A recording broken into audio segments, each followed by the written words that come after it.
Hello friends, मैं हूं Dushyant Kumar D Kumar ICS academy में स्वागत है आपका। तो आज हम लोग एक नए टॉपिक को पढ़ने जा रहे हैं, केंद्र राज्य संबंध, सेंट्रल स्टेट रिलेशन। आपको बता दें कि हम केंद्र भाग 5 पढ़ चुके हैं, भाग 6 राज्य सरकार पढ़ चुके हैं। अब केंद्र सरकार और राज्य सरकार दोनों के बीच क्या संबंध है, इसको हम लोग पढ़ने जा रहे हैं।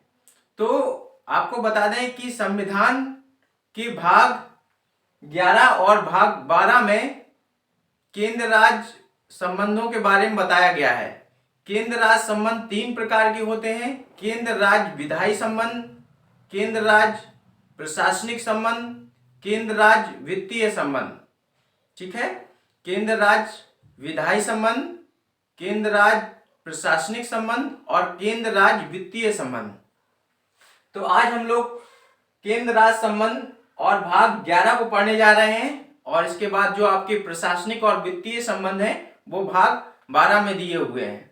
तो आज हम लोग भाग 11 अनुच्छेद 245 से 255 तक में इसका उल्लेख किया गया है, और केंद्र राज्य संबंधों को हम लोग विशेषकर 3 सूचियों के माध्यम से समझेंगे। संविधान की 7वीं अनुसूची में 3 सूचियों का उल्लेख किया गया है: संघ सूची, राज्य सूची और समवर्ती सूची।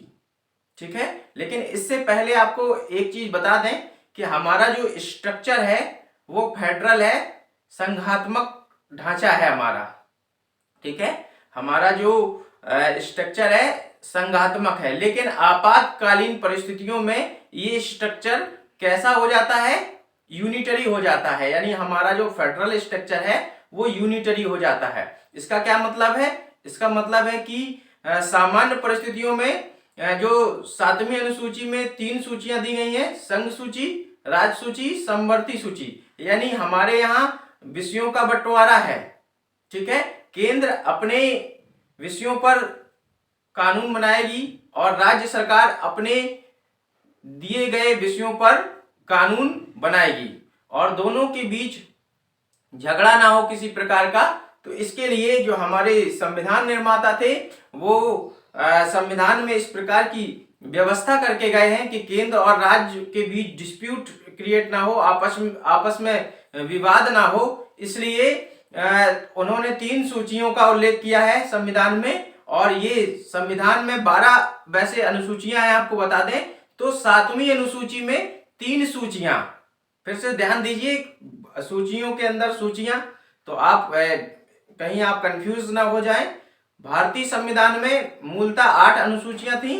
ठीक है, 395 अनुच्छेद थे और 18 भाग थे, जो बढ़कर अभी 22 भाग हैं। और उसमें सब अगर 3 सब पार्ट को हम लोग जोड़ दें, उपभागों को जो जोड़ दें, तो भागों की संख्या 25 हो जाती है। इसी प्रकार अनुच्छेद अगर हम उनके सब आर्टिकल काउंट कर लें तो अनुच्छेदों की संख्या कितनी हो जाती है? 470 हो जाती है।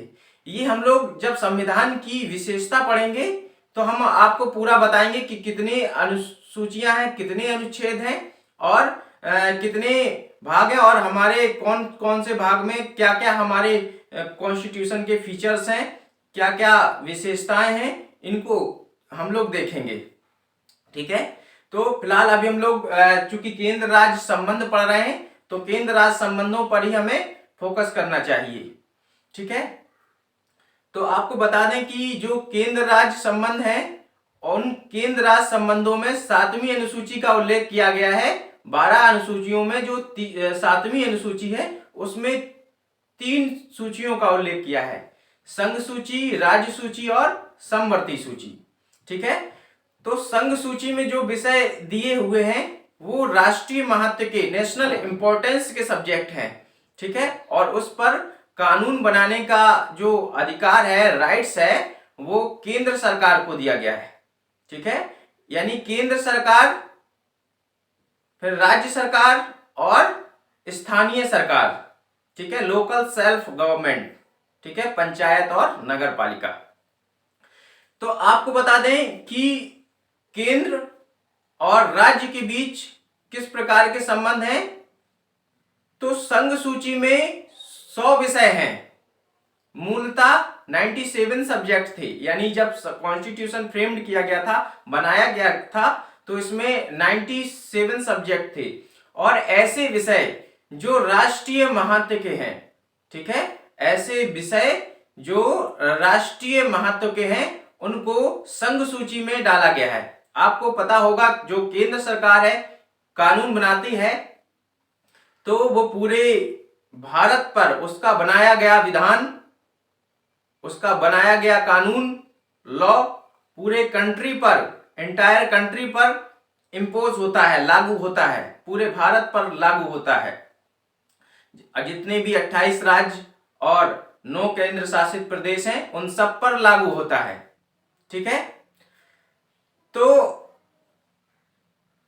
संघ सूची में जो विषय दिए गए हैं वो राष्ट्रीय महत्व के विषय हैं, उन पर कानून बनाने का अधिकार केंद्र सरकार को है। और राज्य सूची में जो विषय है दिए गए हैं वो राज्य सरकार उन पर कानून बनाती है। तो वो कौन कौन से विषय अभी हम लोग पूरा देखेंगे, ठीक है। तो जो राज्य सूची में जो विषय है उन पर कानून कौन बनाता है, उन पर राज्य सरकार कानून बनाती है, ठीक है। यानी पूरे राज्य में राज्य सरकार के द्वारा बनाया गया कानून, राज्य विधानमंडल के द्वारा बनाया गया कानून लागू होता है। इसके बाद समवर्ती सूची में जो विषय दिए हैं वो उन विषयों पर कानून दोनों लोग मिलकर बनाते हैं। केंद्र सरकार भी कानून बनाएगी और राज्य सरकार भी कानून बनाएगी, ठीक है। यानी समवर्ती सूची के विषय पर दोनों को कानून बनाने का अधिकार दिया गया है। केंद्र सरकार भी कानून बना सकती है, राज्य सरकार भी कानून बना सकती है। दोनों में यदि डिस्प्यूट होता है, विवाद होता है, तो प्रायोरिटी किसको दी जाएगी, केंद्र सरकार को दी जाएगी, ठीक है। यानी प्राथमिकता, विवाद की स्थिति में प्राथमिकता केंद्र सरकार को दी जाएगी। तो आइए हम लोग देखते हैं इसके बाद कुछ अवशिष्ट शक्तियां हैं, यानी जो बचे हुए कानून है, या एकदम से कोई नया कानून आ जाए, जैसे क्या कहना चाहिए, कंप्यूटर, ठीक है। कंप्यूटर एक नया सब्जेक्ट, संविधान पहले बना, कंप्यूटर जैसे विषय बाद में आए, तो इनको अवशिष्ट शक्तियों के अंतर्गत लाया गया। और अवशिष्ट शक्तियां यानी रिमेनिंग जो पावर्स हैं वो उस पर कानून बनाने का अधिकार केंद्र सरकार को दिया गया है। फिर भी जब हम लोग केंद्र और राज्य संबंधों को पढ़ लेंगे तो कहीं ना कहीं हमें यह पता चलेगा कि थोड़ा सा कहीं ना कहीं केंद्र को ज्यादा प्राथमिकता दी गई है, केंद्र को कहीं ना कहीं शक्तिशाली बनाया गया है, ठीक है। और आपातकालीन परिस्थितियों में तो वैसे ही और बहुत ज्यादा शक्तिशाली हो जाती है केंद्र सरकार, ठीक है। तो आइए देखते हैं केंद्र राज्य संबंधों को। तो केंद्र राज्य संबंधों में हम लोग केंद्र राज्य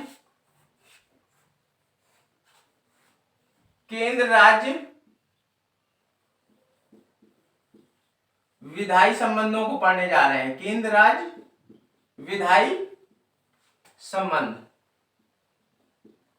ठीक है। हम लोग केंद्र राज्य संबंधों में केंद्र राज्य विधायी संबंधों को पढ़ने जा रहे हैं, ठीक है। अब इसमें हम आपको बता दें कि हम इन केंद्र राज्य विधायी संबंध को 3 सूचियों के माध्यम से समझने का प्रयास करेंगे। पहले तो आपको बता दें कि संविधान की जो 7वीं अनुसूची है, 7वीं अनुसूची, संविधान की 7th शेड्यूल, 7वीं अनुसूची में 3 सूचियों का उल्लेख किया गया है। 3 सूचियों का उल्लेख किया गया है। संविधान की 7वीं अनुसूची में 3 सूचियों का उल्लेख किया गया है, ठीक है। संविधान की 7वीं अनुसूची में 3 सूचियों का उल्लेख किया गया है। नंबर 1, 7वीं अनुसूची में 3 सूचियां, ठीक है। नंबर 1 संघ सूची, संघ सूची, इसे हम लोग यूनियन लिस्ट बोलते हैं, यूनियन लिस्ट, ठीक है, संघ सूची। दूसरी है राज्य सूची, राज्य सूची, इसे हम लोग बोलते हैं स्टेट लिस्ट, ठीक है, स्टेट लिस्ट। और तीसरी है समवर्ती सूची, समवर्ती सूची, ठीक है, इसे हम लोग बोलते हैं कंकरेंट लिस्ट, कंकरेंट लिस्ट, ठीक। और फिर अवशिष्ट शक्तियां, अवशिष्ट शक्तियां, जो बचे हुए पावर्स हैं, अवशिष्ट शक्तियां, ठीक है, इसके लिए अनुच्छेद 248, ठीक है। तो संघ सूची, यूनियन लिस्ट, इसमें वैसे सब्जेक्ट हैं, वैसे विषयों को रखा गया है जो राष्ट्रीय महत्व के हैं, ठीक है, नेशनल इंपॉर्टेंस के हैं। एक मिनट मैं रेड मार्कर ले लूं जिससे आपको ज्यादा अच्छा दिखाई देगा।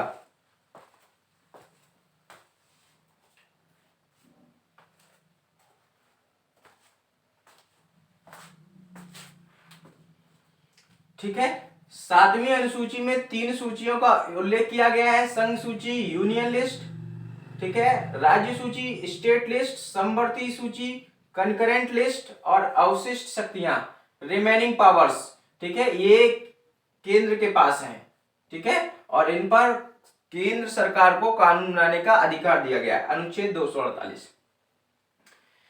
तो इसमें कौन कौन से विषय हैं, जैसे रक्षा, डिफेंस, ठीक है, विदेशी मामले, विदेशी मामले, ठीक है। तो जो आर्मी होती है वो पूरे देश की होती है, ठीक है, वो कोई राज्य ये नहीं कह सकता कि ये हमारी है, और राज्य सरकार उस पर कानून भी नहीं बना सकती, ठीक है। तो विदेशी मामले है, बैंकिंग है, बीमा है, ठीक है, रक्षा, विदेशी मामले, फॉरेन अफेयर्स, बैंकिंग, इंश्योरेंस, ठीक है, डिफेंस, ये सारे मामले नेशनल इंपॉर्टेंस के हैं, राष्ट्रीय महत्व के हैं, इसलिए इस पर कानून बनाने का अधिकार किसको है? इन विषयों पर कानून कौन बनाएगा? केंद्र सरकार कानून बनाएगी, केंद्र सरकार।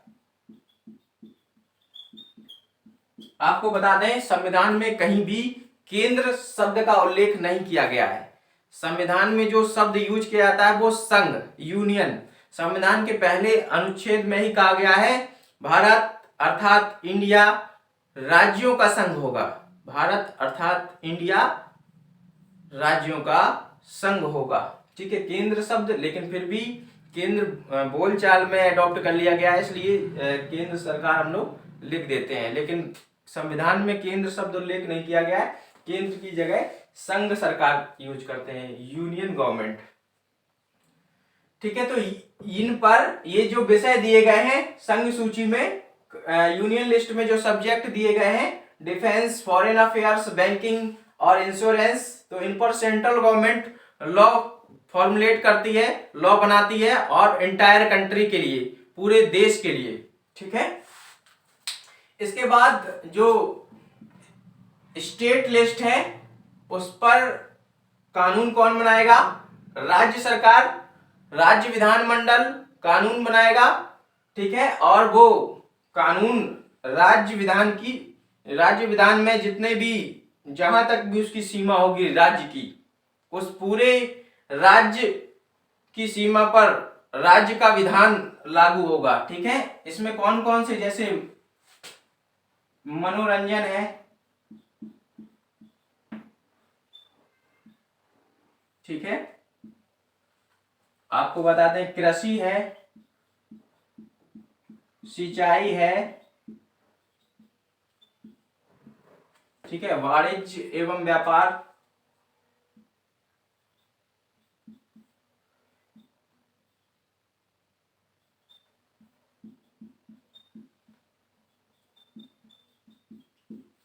ट्रेड एंड कॉमर्स, एंटरटेनमेंट, ठीक है, agriculture, irrigation, trade and commerce, ठीक है। तो इन पर स्टेट लिस्ट में ये सब्जेक्ट दिए हुए हैं और आपको बता दें इनकी संख्या कितनी है। इसमें दिए हैं, इधर लिखे दे रहे हैं, वहां पे जगह नहीं है, यहाँ पे इसमें 100 विषय दिए हैं। कितने विषय दिए हैं? 100 विषय, ठीक है। संघ सूची में 100 विषय।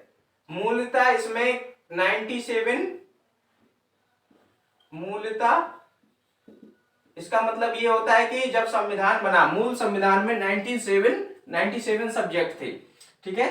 तो संघ सूची में कितने विषय? 100 विषय। इस तरह के 100 विषय हैं और उन पर कानून केंद्र सरकार बनाएगी। राज्य सूची में आपको बता दें कितने विषय हैं? 61 सब्जेक्ट हैं, 61 विषय हैं, ठीक है। मूलतः इसमें कितने थे? मूलतः 66 थे, ठीक है। अभी 61 सब्जेक्ट हैं और मूलतः 66 सब्जेक्ट थे। इन विषयों पर कानून राज्य सरकार बनाएगी, ठीक है।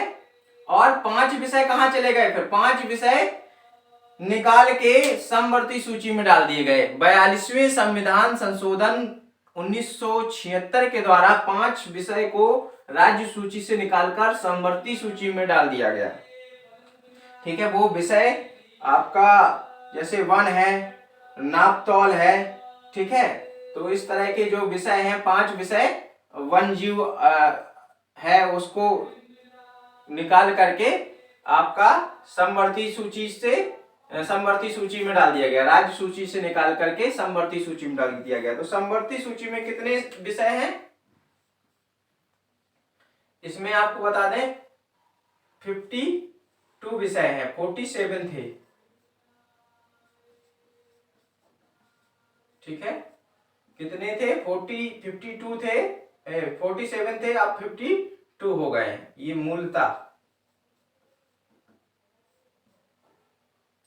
कितने विषय थे? यानी मूल संविधान में 47 विषय थे और वर्तमान में 52 विषय हैं। 5 विषय राज्य सूची से निकाल करके कहां डाल दिए गए? समवर्ती सूची में डाल दिए गए। और ये कब किया गया? ये किया गया आपका 42वां संविधान संशोधन।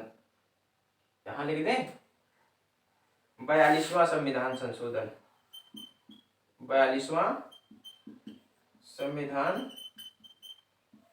संशोधन के द्वारा। आपको मालूम है कि बहुत सारे संशोधन किए गए 42वें संविधान संशोधन। ये 1976, 42वां संविधान संशोधन कब किया गया? 1976 में किया गया। और 5 विषयों को राज्य सूची से निकाल करके समवर्ती सूची में डाल दिया गया, ठीक है। समवर्ती सूची में कौन कौन से विषय आते हैं? इसमें वो विषय आते हैं जैसे मान लीजिए आपका शिक्षा है, ठीक है, एजुकेशन और आर्थिक नियोजन,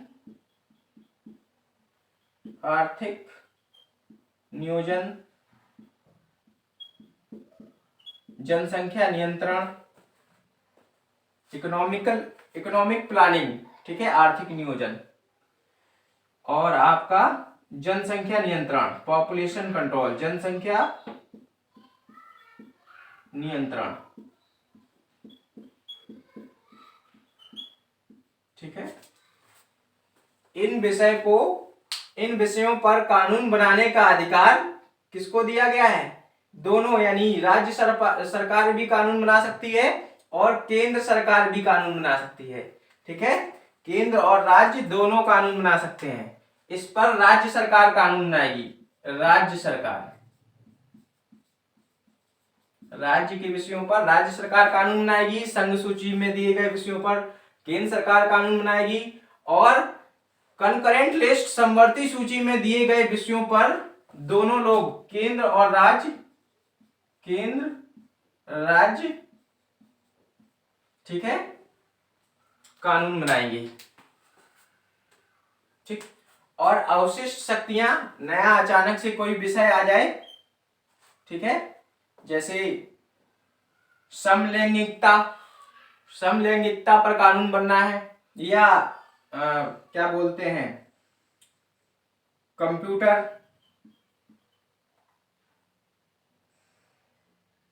कंप्यूटर इंग्लिश में ही लिखे दे रहे हैं, कंप्यूटर, ठीक है, ये कंप्यूटर सॉफ्टवेयर जैसे विषय, ठीक है, इस पर, ये तो बाद में आया, ठीक है, इस पर कानून बनाने का अधिकार किसको दिया गया है? इस पर कानून बनाने का अधिकार केंद्र सरकार को। अब ध्यान दीजिए, थोड़ा एक बात बताएं आपको, संघ सूची और राज्य सूची, संघ सूची और राज्य सूची दोनों में विवाद उत्पन्न होता है, ठीक है, या आपको बता दें, आपातकालीन परिस्थितियों में हमने बताया था हमारा एकात्मक ढांचा संघात्मक ढांचे में चेंज हो जाता है, हमारा एकात्मक यूनिटरी स्ट्रक्चर, जो हमारा फेडरल स्ट्रक्चर है वो यूनिटरी स्ट्रक्चर में चेंज हो जाता है, यानी हमारा जो संघात्मक ढांचा है वो एकात्मक ढांचे में बदल जाता है, ठीक है, आपातकालीन परिस्थितियों में, ठीक है। तो केंद्र सरकार क्या हो जाती है? मजबूत हो जाती है, उनकी शक्तियों का विस्तार हो जाता है। ऐसी स्थिति में आपको बता दें कि राज्य सूची के विषय पर कानून बनाने का अधिकार किसको प्राप्त हो जाता है? केंद्र सरकार को प्राप्त हो जाता है, ठीक है। आपको बताया था कि अगर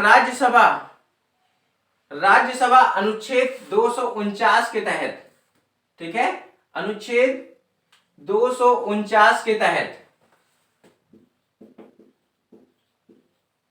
ठीक है, अनुच्छेद 249 के तहत क्या करती है?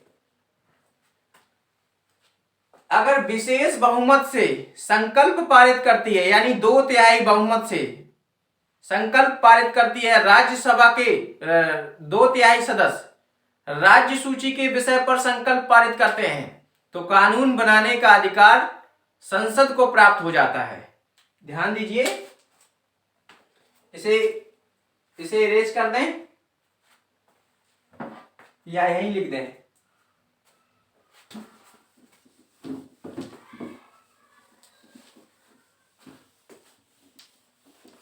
आपको बता दें कि अनुच्छेद 249 में प्रावधान किया गया है, संविधान के अनुच्छेद 249, 248 अभी हमने अवशिष्ट शक्तियों से संबंधित देखा, ठीक है। तो 249 में प्रावधान है कि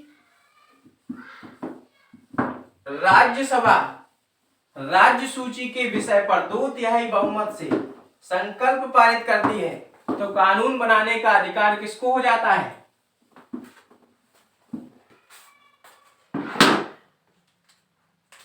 ठीक है, अनुच्छेद 249, 249, ठीक है, इसमें राज्यसभा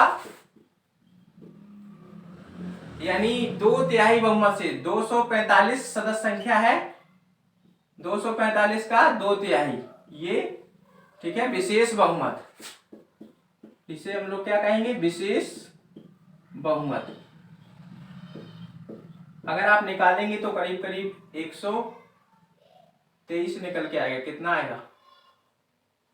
निकाल लीजिएगा आप लोग, ठीक है। विशेष बहुमत, ये 2/3 राज्यसभा में कितने सदस्य हैं? 245।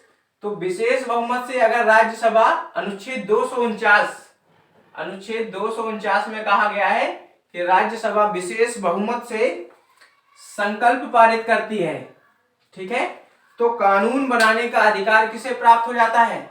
संसद को प्राप्त हो जाता है। तो राज्यसभा यानी राज्य सूची के विषय पर, ठीक है, राज्य सूची के विषय पर कौन कानून बना सकता है? संसद को कानून बनाने का अधिकार प्राप्त हो जाता है। अधिकार प्राप्त हो जाता है, ठीक है, अधिकार प्राप्त हो जाता है, ठीक है, ठीक है। राज्यसभा राज्य सूची के विषय पर संकल्प पारित करती है विशेष बहुमत से, तो कानून बनाने का अधिकार किसको प्राप्त हो जाता है? तो कानून बनाने का अधिकार, संसद को कानून बनाने का अधिकार प्राप्त हो जाता है, ठीक है। इसके बाद आपको बता दें, 3 सूचियां भी मैंने तुरंत बताई आपको, संघ सूची, राज्य सूची और समवर्ती सूची।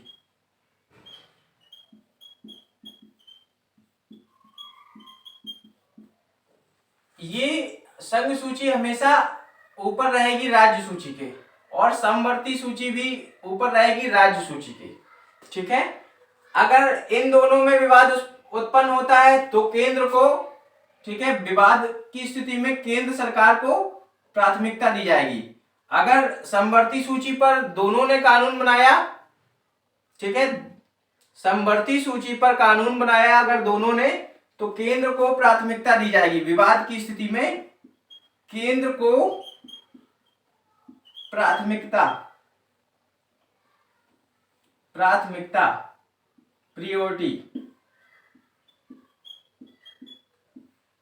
दी जाएगी, ठीक है। विवाद की स्थिति में केंद्र सरकार को प्राथमिकता दी जाएगी अगर डिस्प्यूट उत्पन्न होता है, विवाद, ठीक है। इसी प्रकार से हमने अभी आपको बताया राज्य सूची के विषय पर संसद कानून बना सकती है 2 परिस्थितियों में। एक तो कब? एक आपातकालीन परिस्थितियों में, आपातकाल में, और अनुच्छेद 249 की स्थिति में, ठीक है। और संघ सूची पे तो कानून बना ही रही है, और इसके बाद जो अवशिष्ट शक्तियां हैं उस पे भी कानून कौन बना रहा है? उस पे केंद्र सरकार कानून बना रही है। तो कहीं ना कहीं हम कह सकते हैं, अभी हमने देखा कि केंद्र कहीं ना कहीं हमें थोड़ा राज्यों की अपेक्षा ताकतवर, स्ट्रांग पोजीशन में नजर आ रही है, ठीक है। क्योंकि आप देखिए कि संघ सूची के विषय पर तो वो कानून बना ही रही है, इसके अलावा राज्य सूची के विषय पर भी कानून बना सकती है, समवर्ती सूची के विषय पर भी कानून बना सकती है, और अवशिष्ट शक्तियों का तो अधिकार केंद्र को दिया ही गया है। लेकिन नॉर्मल कंडीशन में आपको बता दें, सामान्य स्थिति में केंद्र सरकार अपने विषय पर कानून बनाएगी, राज्य सरकार अपने विषय पर कानून बनाएगी, ठीक है। और अगर विवाद उत्पन्न होता है इस समवर्ती सूची में, ठीक है, समवर्ती सूची पर बनाए गए विषय पर विवाद उत्पन्न होता है तो प्राथमिकता केंद्र को दी जाएगी। इसी प्रकार इसमें भी होगा, ठीक है। अगर कहीं भी कोई विवाद उत्पन्न होता है किसी भी सूची में, तो प्राथमिकता इतना समझ लीजिए केंद्र सरकार को दी जाएगी। तो उम्मीद करते हैं कि ये लेक्चर आपको पसंद आया होगा, ठीक है। और अगर लेक्चर आपको पसंद आया है तो हमें आप कमेंट्स करके बताइए कि ये लेक्चर आपको कैसा लगा, ठीक है। और वीडियो को ज्यादा से ज्यादा लाइक शेयर करते रहिए, ठीक है, जिससे पता चलता रहता है कि आपको वीडियो कैसा लग रहा है। और जल्दी ही आपके लिए हम एक नया टॉपिक इसी से जुड़ा हुआ है, केंद्र राज्य विधायी संबंध हम पढ़ चुके हैं, अब हम लोग केंद्र राज्य प्रशासनिक संबंध और वित्तीय संबंध कोशिश करेंगे कि दोनों को एक साथ ही देख लें, प्रशासनिक और वित्तीय संबंधों को। धन्यवाद।